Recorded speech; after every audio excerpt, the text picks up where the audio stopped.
Je viens de faire la dépense la plus grosse et la plus déraisonnable de toute ma vie en lien avec les jeux de société.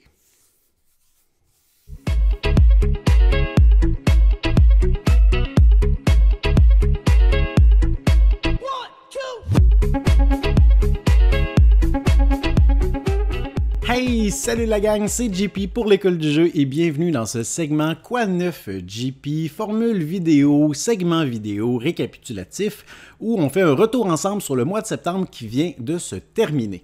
Alors dans cette vidéo, on aura plusieurs choses à discuter ensemble, vous et moi. Je vous parlerai, oui, des statistiques en lien avec l'évolution et l'avancement de la chaîne, de l'école du jeu, de cette aventure à vous et nous. Je vous parlerai également de mes expériences de jeu récentes, donc les jeux auxquels j'ai pu jouer dans les dernières semaines, du moins quelques-uns. Je vous parlerai également des prototypes ou des nouveautés que j'ai reçues récemment. Je vous parlerai pas de toutes les nouveautés que j'ai reçues récemment, on va se concentrer plutôt sur les prototypes que j'ai reçus, que je compte vous présenter sur la chaîne au courant des prochaines semaines, dans les alentours des dates prévues pour les lancements des campagnes de sociofinancement. Et je veux également vous parler d'une petite gâterie ou d'une grosse gâterie que je me suis fait également récemment. Alors, vous pourrez naviguer plus efficacement à travers cette vidéo en utilisant la barre de défilement, mais avant de ce faire, je vous invite à me laisser un pouce vers le haut. Vous pouvez également me laisser des commentaires dans la section appropriée en tout temps pendant l'écoute de cette vidéo qui, je l'espère, sera bien agréable. Alors, au courant du mois de septembre, Sylvain et moi, nous vous avons proposé 15 vidéos pendant le mois, donc c'est un peu moins que notre moyenne mensuelle habituelle, disons-le ainsi, mais il faut dire que de mon côté, du moins, j'ai été moins actif sur la chaîne que Sylvain, mais tout de même, si on prend la totalité des visionnements qui ont été générés sur la chaîne pendant cette période, ça totalise 59 000 visionnements. Et également, il faut dire qu'on accueille dans notre grande famille, on accueille dans notre aventure ensemble 129 nouveaux abonnés. Alors si vous êtes l'un de ces nouveaux abonnés ou quelqu'un qui découvre notre chaîne récemment, vous pourrez nous laisser un commentaire pour nous le faire savoir dans la section appropriée et ça me fera plaisir ou ça nous fera plaisir de vous saluer personnellement et de vous accueillir dans notre aventure ensemble. Et une chose que j'aime bien faire aussi à chaque mois, c'est de faire un petit retour sur la vidéo qui a été la plus populaire pendant cette période. Alors ce mois-ci, c'est Sylvain qui rafle la palme avec sa vidéo top 6 des meilleurs jeux, les meilleurs jeux classés aux positions entre 1000 et 2000 sur le site de référence BGG, Board Game Geek. Alors, les jeux qui sont positionnés entre les positions 1000 et 2000 sur un total, je crois, de 23 000 ou 25 000 jeux répertoriés. Donc, Sylvain vous a fait son top 6 parmi cet immense éventail. Donc, cette vidéo qui a généré un peu plus de 2200 visionnements. C'est la vidéo la plus populaire du mois dernier. Si ce n'est pas déjà fait, vous irez y jeter un coup d'œil. Par le biais de l'école du jeu, il faut dire qu'on reçoit énormément de jeux sur des fréquences assez rapprochées, que ce soit par le biais de notre boutique partenaire, les boutiques l'imaginaire, que ce soit grâce à nos collaborateurs, distributeurs québécois comme Hilo, Asmodée, Le Randolph, que ce soit grâce à des éditeurs canadiens, des éditeurs américains, des éditeurs européens, des créateurs aussi, des auteurs, des concepteurs de jeux de société. On en reçoit beaucoup. Et parfois, ça nous arrive d'accepter d'être rémunérés pour un projet, pour un jeu, pour une présentation qui est structurée en fonction de certaines demandes que des éditeurs ou des concepteurs peuvent avoir. Alors, au courant du mois de septembre, j'ai été pas mal occupé avec ces obligations-là de projets à préparer, des scripts à écrire, tout ça. Et j'ai eu l'occasion de jouer à un peu moins de jeux que normalement, mais je vais tout de même vous en parler de quelques-uns qui, selon moi, méritent être abordé. Et d'ailleurs, ce sera un peu dans la même situation que je serai probablement pour le mois d'octobre avec les prototypes dont je vais vous parler dans quelques instants.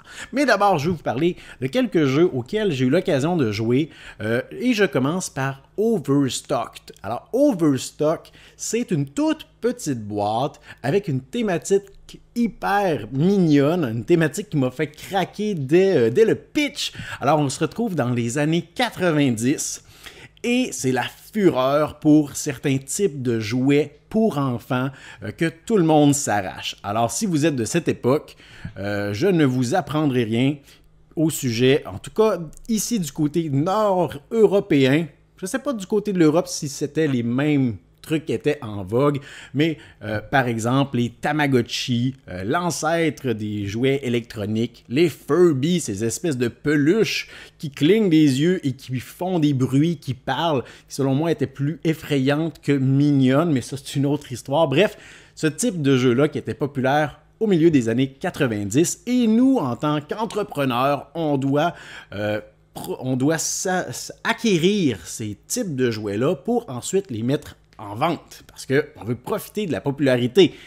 Et si je ne me trompe pas, c'est un jeu pour 1 à 6 joueurs. Et dans ce jeu, on va devoir gérer l'offre et la demande, parce que la demande, la popularité de certains jouets va grandir en cours de partie et parfois va chuter, parfois va complètement disparaître, va réapparaître et en même temps, on doit gérer notre offre. Donc, qu'est-ce qu'on met dans notre entrepôt? Parce qu'on gère en fait un entrepôt pour ensuite envoyer nos cargaisons aux boutiques qui, elles, vont les vendre. Et on va faire ça par un mécanisme de superposition de cartes. Et c'est vraiment un joli casse-tête parce que chacun gère son entrepôt, mais tout le monde gère la popularité, la demande. Et on a seulement 6 cartes, 6 tours dans une partie et ces cartes peuvent aller soit modifier la popularité ou modifier notre entrepôt. Donc, il y a toujours une question de, sur mes 6 cartes, combien est-ce que j'utilise pour améliorer mon entrepôt? Combien j'utilise pour modifier la popularité à mon avantage. Et il y a plusieurs twists intéressantes, entre autres, l'objet qui en fin de partie sera le plus populaire, eh bien, c'est comme si cet objet-là, imaginons que ce sont les Tamagotchi, alors cet objet-là est tellement rendu populaire que c'est rendu banal, c'est rendu démodé, c'est rendu has-been, tout le monde en a un, c'est plus cool du tout. Alors cet objet-là va nous faire perdre des points en fin de partie. Alors il y a toujours une espèce de confrontation parce qu'on veut avoir beaucoup de points grâce aux objets populaires, mais on veut se tenir loin de l'objet le plus populaire parce qu'on sait qu'en fin de partie, il pourrait nous mettre dans une mauvaise situation. Ajoutez à ça un mode solitaire, ajoutez à ça 3 modules, des règles avancées qu'on peut intégrer dans nos parties comme bon nous semble. Vraiment un bon petit casse-tête agréable. Récemment, au Québec, il y avait également la tenue de l'événement ludique de l'année. À chaque année, on attend cette fin de semaine avec impatience, le Delirium ludique. Et pendant cet événement, j'ai eu l'occasion de jouer à quelques jeux auxquels je n'avais jamais joué. C'est toujours une belle circonstance pour essayer des trucs qu'on n'a pas l'occasion de jouer bien souvent. Et un jeu était présenté en primeur, si on veut, parce que c'est un jeu qui n'est pas encore officiellement disponible. Il s'agissait du jeu Earth, du concepteur québécois Maxime Tardy, qui a été un succès monstre sur Kickstarter lors de la campagne de sociofinancement il y a de cela déjà quelques mois. Et on avait donc une copie prototype à l'événement et j'ai eu l'occasion donc d'y jouer avec Kevin dans une partie à 2 joueurs. C'est un jeu qui, je pense, peut se jouer jusqu'à 5, peut-être même 6 joueurs. Cette information-là m'échappe. Mais bon, on y a joué à 5 dans une partie complète parce qu'ils avaient proposé la possibilité d'y jouer dans des parties raccourcies, mais on a décidé d'y jouer dans une partie complète, surtout qu'il n'y avait personne d'autre à ce moment-là qui voulait essayer le prototype. Alors, on en a profité. Donc, Earth, c'est un jeu de construction d'engins, engine building, très simple, au sens où est-ce que, à notre tour, on va choisir l'une des 4 actions possibles. Il y a seulement 4 actions possibles. on va effectuer l'action si on est le joueur actif. Alors, il y a une partie de l'action qui est plus puissante pour le joueur actif et il y a une partie de l'action qui est semblable, mais qui est soit restreinte ou moins puissante pour tous les autres joueurs autour de la table. Donc, si je suis le joueur actif, je choisis l'une des 4 actions. Je vais faire l'action qui est la plus puissante et tous les autres joueurs autour de la table, de façon simultanée, vont pouvoir également résoudre le même type d'action, mais la version restreinte ou la version un peu moins puissante. Alors, ça fait en sorte qu'on est toujours en train de faire quelque chose et ça, c'est très, très, très agréable dans ce type de jeu-là, surtout que quand on y joue à plusieurs joueurs, si on n'avait pas cet aspect-là simultané, ça pourrait être long d'attendre notre tour. Alors ça vient vraiment nous impliquer dans la partie. On est toujours en train de faire quelque chose. Le jeu ne paraît pas long grâce à ça. Et ce n'est pas un jeu qui est très très long non plus, là. Je pense que notre partie a duré 60 minutes. Mais ça serait possible de couper probablement le temps en deux là, pour des parties à 2 joueurs après 1 ou 2 parties derrière la cravate, sans problème. Et c'est un jeu donc de engine building. On va avoir la possibilité d'aller récupérer des nouvelles cartes. On va avoir la possibilité de les planter parce que c'est une thématique justement en lien avec la nature. Donc, on va pouvoir planter des forêts. On va pouvoir arroser nos plantations pour faire pousser littéralement sur nos cartes des espèces de petits arbustes, de petits arbres qu'on va développer, qu'on va faire fleurir également. Il est possible de composter des cartes, il est possible d'activer certaines bannières. Il y a donc plusieurs possibilités malgré les 4 seules actions possibles. Et c'est là où est-ce qu'on va faire des combos également, là, parce qu'on va pouvoir activer les cartes dans un certain ordre. Parfois, justement, on va pouvoir bénéficier de ce qu'on a activé pour nourrir une action qu'on vient d'activer par la suite. Alors, des petits combos intéressants. J'ai trouvé le jeu sympathique. Je m'attendais à ce que ce soit peut-être un peu plus complexe, un peu plus gamer. J'ai été pas déçu par ça, mais j'ai été surpris de voir que c'était vraiment un jeu très très accessible. En même temps, c'est le pitch de vente aussi, un jeu de construction d'engins hyper accessible, facile à maîtriser. Et donc voilà, je suis curieux de voir la version finale du jeu. Je pense qu'il y aura aussi une version solo. Je me souviens plus. Hey, écrivez-moi ça dans les commentaires si pendant la campagne de sociofinancement, une version solo avait été officialisée. Mais bref, moi c'est certain que je serais partant pour une nouvelle partie si l'occasion s'y présente. Toujours au Delirium Ludique, j'ai eu l'occasion de faire ma toute première partie à vie de Bitoku. Et oui, je prononce bien Bitoku. Alors, ce n'est pas Bitoku. Et ce n'est pas un avis personnel. Moi, je me fie à l'annonce qui a été faite sur la chaîne officielle de Yellow tout récemment dans l'une de leurs dernières vidéos. Alors, Madame Lorraine a mis fin à toutes ces rumeurs et a officialisé que la prononciation officielle du jeu, c'était bien Bitoku. Alors, moi, j'y vais avec l'annonce officielle de l'éditeur. Je dis pas ça de façon enfantine ou pour faire rire ou quoi que ce soit de façon vulgaire. J'y vais juste avec la version officielle de l'éditeur. Fin de la parenthèse.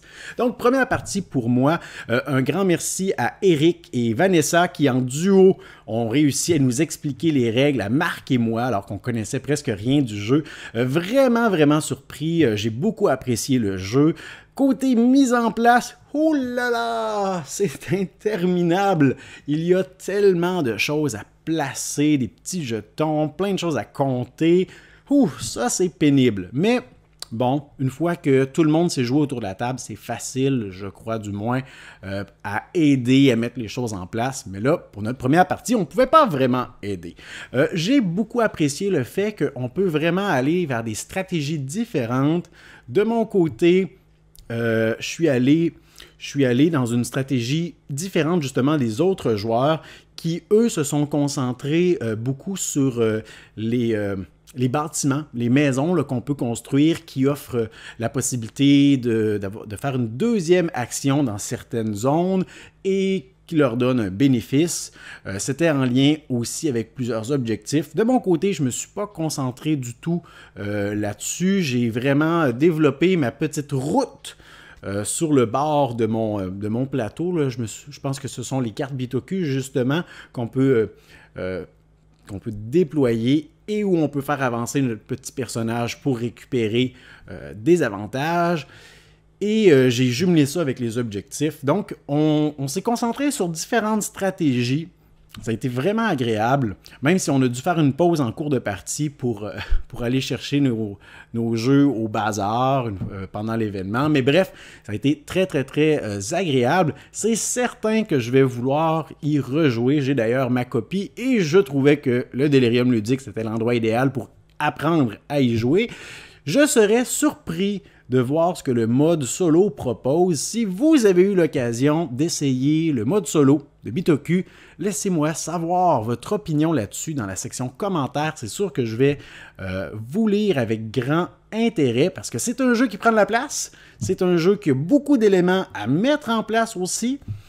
Si je m'installe devant ce monstre pour une partie en solitaire, j'aimerais ça que ça vaille la peine.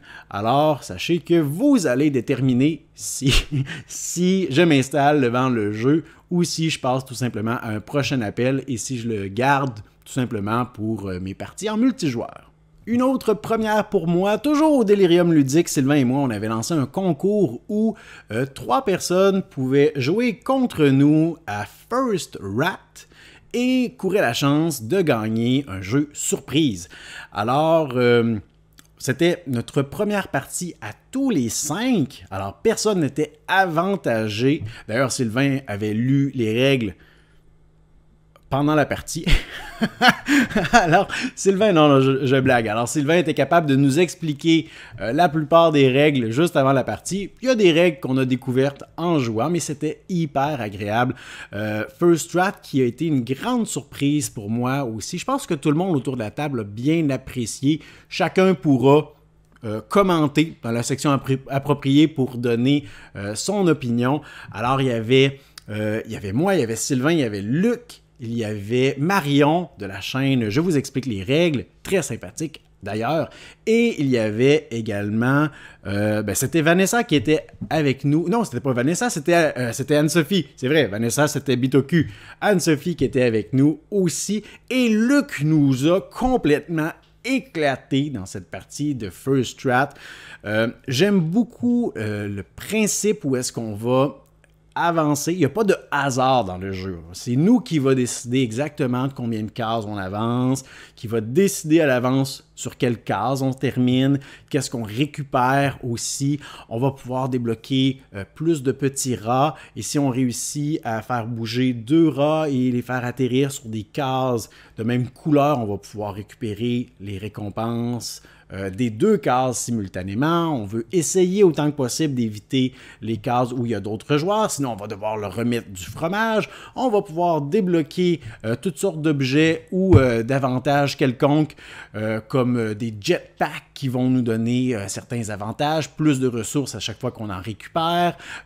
On va pouvoir récupérer des bonus très puissants également, comme justement à partir de maintenant, tu n'as plus jamais besoin de payer du fromage aux autres joueurs. Ou, à partir de maintenant, tous tes rats sont daltoniens. Alors, ils ne distinguent pas le orange et le vert. Donc, si tu tombes sur une case verte, tu peux faire comme si elle était orange. Très, très puissant pour aller récupérer des bonus supplémentaires. Et là, si vous entendez des bruits d'arrière-plan, c'est mon chat qui est en train de chasser un moustique dans la fenêtre.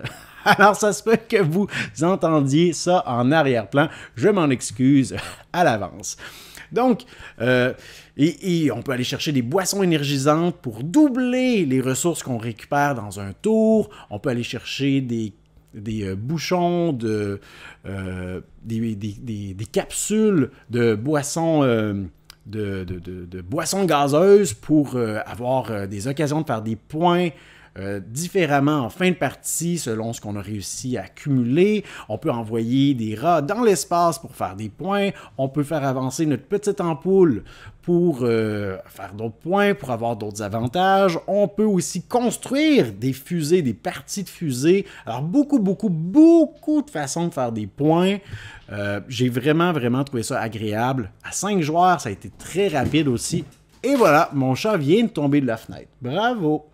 Il va peut-être nous laisser tranquille quelques minutes.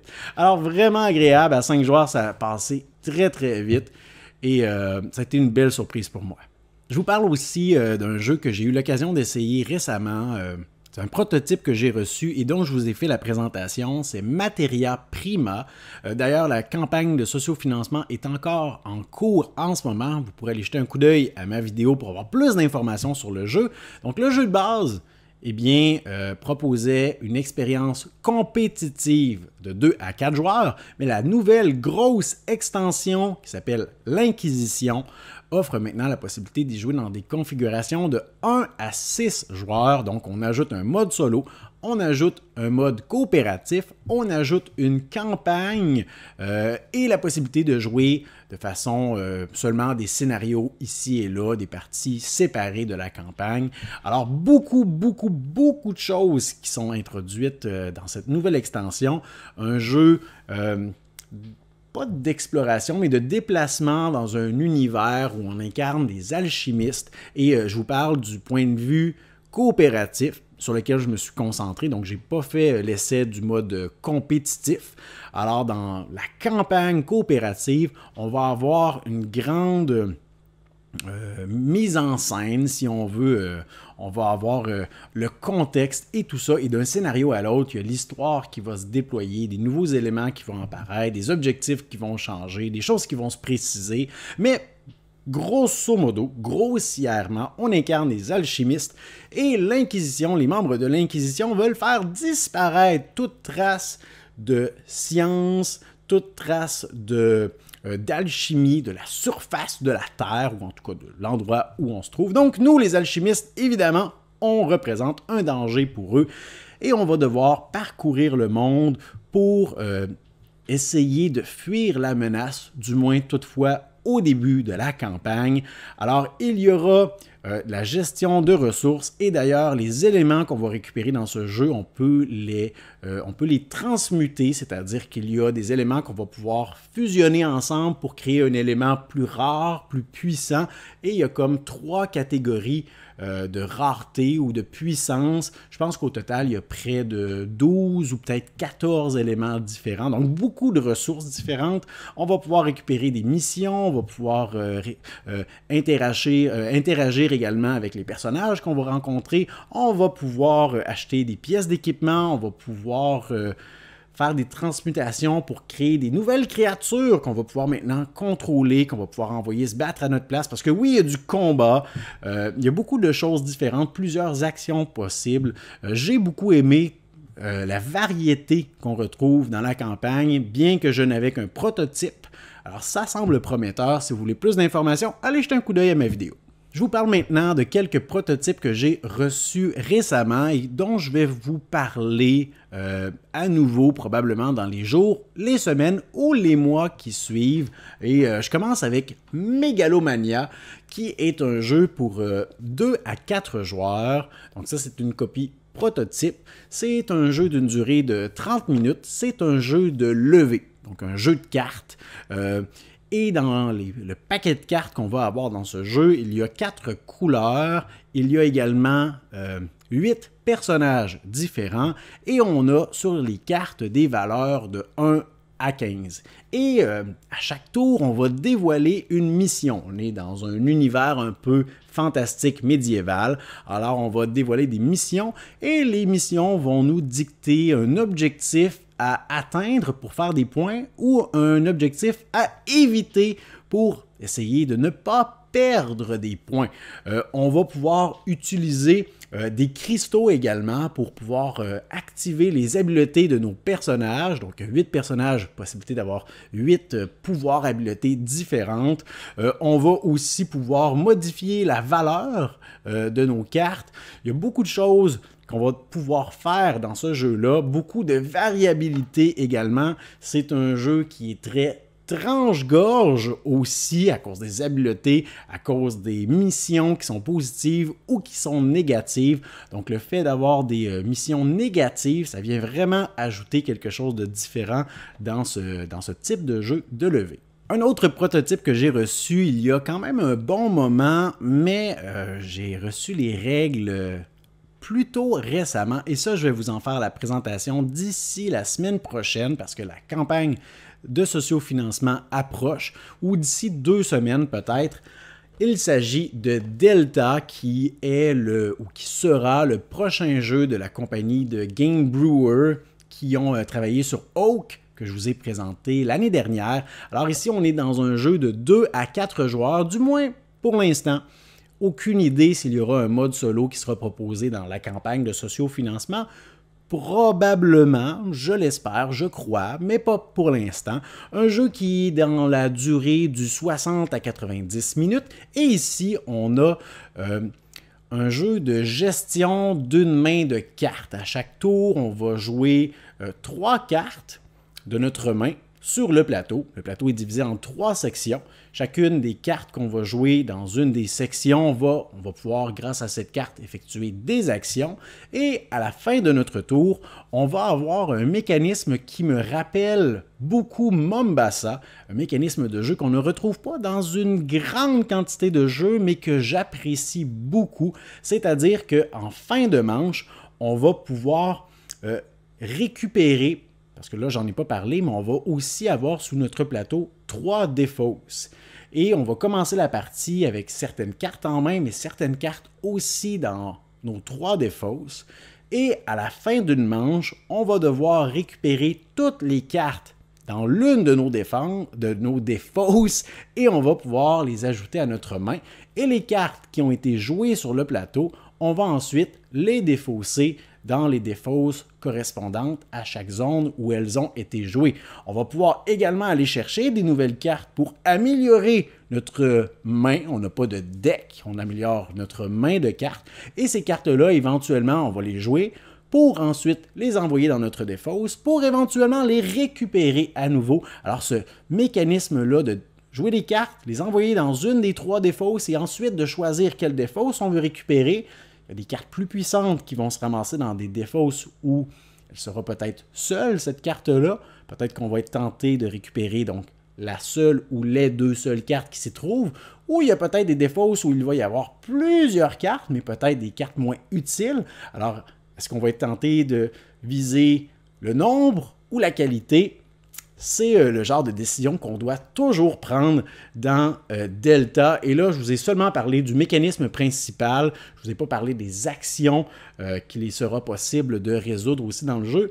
Mais j'ai eu l'occasion d'y jouer une partie pour l'instant. Je vais me familiariser avec le jeu avant de filmer ma vidéo. Mais pour l'instant, c'est très, très, très prometteur. J'ai aussi reçu tout récemment, c'est encore tout chaud, Inaros Falling, qui est un jeu pour 1 ou 2 joueurs. C'est un jeu d'une durée d'environ 45 à 60 minutes, un jeu de duel de chaman, un jeu euro avec du placement d'ouvriers, du contrôle de territoire.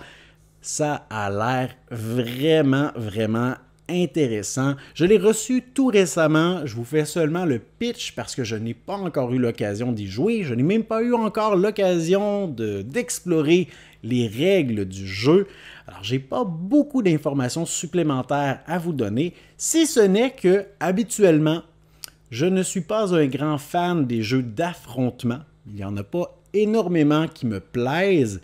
Et j'ai hâte de voir si celui-ci va se démarquer et va mériter peut-être une place dans mon cœur. Je veux continuer en remerciant tout le monde qui nous soutient sur notre plateforme de sociofinancement sur Patreon, qui est notre page où justement des gens acceptent volontairement de nous remettre un certain montant d'argent, soit d'un seul coup ou de façon mensuelle pour nous encourager, pour à quelque part contribuer à l'avancement de l'aventure qu'est l'école du jeu. Alors si ça vous intéresse de donner un montant quel qu'il soit, que ce soit mensuel ou d'un seul coup, vous pouvez le faire en visitant le lien qui apparaît présentement dans le coin de la vidéo, notre plateforme Patreon, et on offre également à ces personnes quelques petits avantages, mais on veut vraiment, et je mets l'accent là-dessus, que les gens le fassent de bon cœur.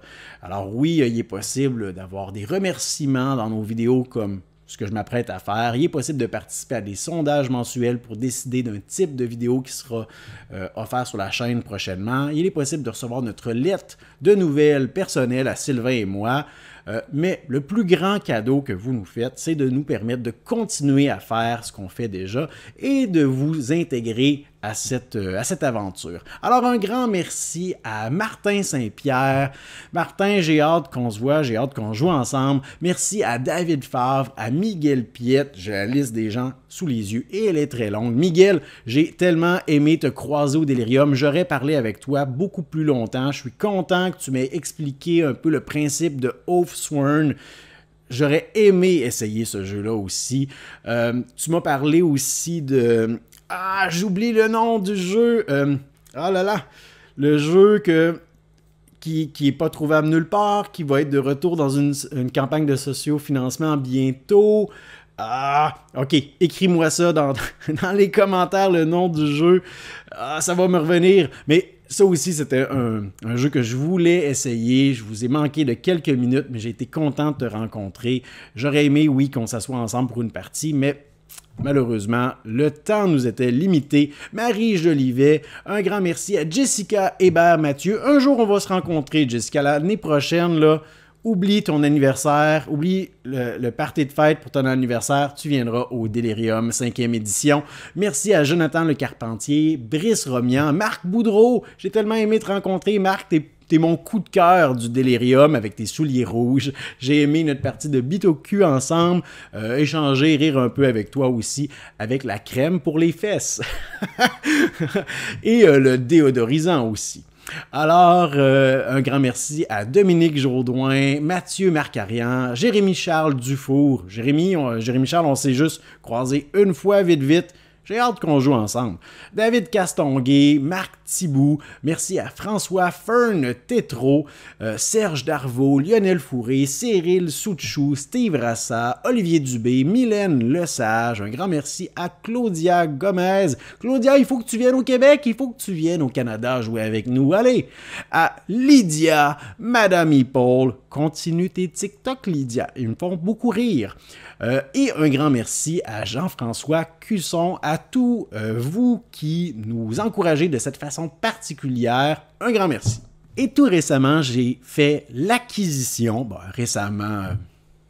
disons il y a quelques mois, mais tout récemment, j'ai fait la réception de ce qui est sans contredit ma plus grande, ma plus grosse, ma plus déraisonnable dépense en lien avec les jeux de société. Oui, ça dépasse largement l'achat de bibliothèques, ça dépasse largement l'achat de Kickstarter à des prix qui sont déraisonnables, ça dépasse largement l'achat d'équipements audiovisuel pour vous proposer ce type de vidéo. J'ai fait l'acquisition d'une table de la compagnie Geek & Son, un luxe, mes amis, et j'ai hâte de vous en faire la présentation. Je vais vous proposer une vidéo dédiée pour vous présenter justement le produit, parce que oui, on commence un partenariat avec la compagnie Geek & Son et je suis tellement content de vous l'annoncer parce que c'est leur premier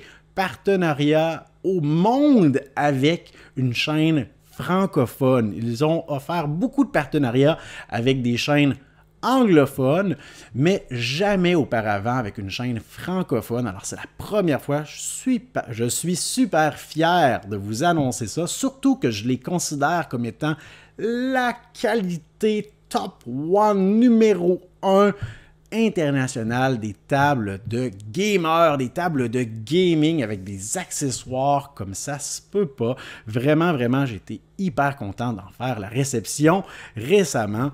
Mais bon, tout ça, je vais vous présenter ça dans une vidéo, mais pour ce qui est des vidéos à venir, elles seront maintenant souvent filmées directement sur cette nouvelle table. Alors, j'espère que ce sera apprécié de votre part, parce que moi, honnêtement, je vais l'apprécier, ma table, ça, je suis pas inquiet. Et un petit détail qui pourrait vous intéresser en lien avec la compagnie Geek & Son, c'est qu'en plus de notre partenariat avec eux, ils ont accepté, et ça, ils ne font pas ça avec tout le monde, mais ils ont accepté de nous donner un code promotionnel qu'on peut partager à nos abonnés pour qu'ils puissent bénéficier d'un petit rabais. Alors, habituellement, ils ne font pas ce type de cadeau de donner un code promotionnel. Alors, ce n'est pas un gros rabais, mais c'est quand même mieux que rien du tout quand on achète un bien de cette qualité et de ce coût également. Alors, si ça vous intéresse, si depuis longtemps, vous avez envie de vous gâter, de faire une dépense folle et d'avoir une vraie table de gaming, vous pouvez aller sur le site officiel de Geek & Son. Vous pouvez utiliser le code promotionnel GNS pour Geek & Son l'école du jeu. Je vais également le faire apparaître à l'écran. Je vais le mettre dans la section de la description de la vidéo. Vous pourrez utiliser ce code promotionnel pour bénéficier d'un rabais de 5% sur votre facture totale. Alors 5% sur une grosse facture, ça paraît. On le prend et on dit merci. Alors, vous pourrez utiliser ce code si jamais vous avez envie de vous gâter. Et de notre côté, ça nous donne une petite rétribution également pour chaque achat qui est fait avec notre code. Je vous le dis de façon transparente. Donc, ça peut être une façon pour vous de vous gâter en nous encourageant par la bande. Alors voilà ce qui met un terme à cette vidéo d'aujourd'hui, Quoi de neuf JP pour ce qui était du mois de septembre 2022. J'espère que vous avez apprécié cette vidéo autant que moi j'ai apprécié la filmer pour vous. C'est toujours un plaisir pour moi de m'installer devant la caméra et de m'adresser à vous de cette façon, de façon plus informelle, de façon plus authentique que lorsque je présente les règles d'un jeu. C'est comme si on avait une discussion, vous et moi, ou plutôt un très très long monologue de ma part et que vous m'écoutiez de façon très respectueuse pendant près de 40 minutes sans m'interrompre. Mais vous avez tout de même la possibilité d'interagir avec moi dans la section commentaires en me laissant des questions, des retours, des ajouts, des informations complémentaires sur ce que j'ai dit. Vous pouvez également nous laisser un pouce vers le haut si vous appréciez nos contenus qu'on continue de vous proposer à chaque semaine. Et vous pouvez, si ce n'est pas déjà fait, vous abonner à notre chaîne pour ne pas manquer les vidéos des prochains contenus qu'on va vous présenter. Allez faire un tour sur notre campagne Patreon si ça vous intéresse. Et finalement, moi je vous dis un grand merci pour votre écoute. À la prochaine.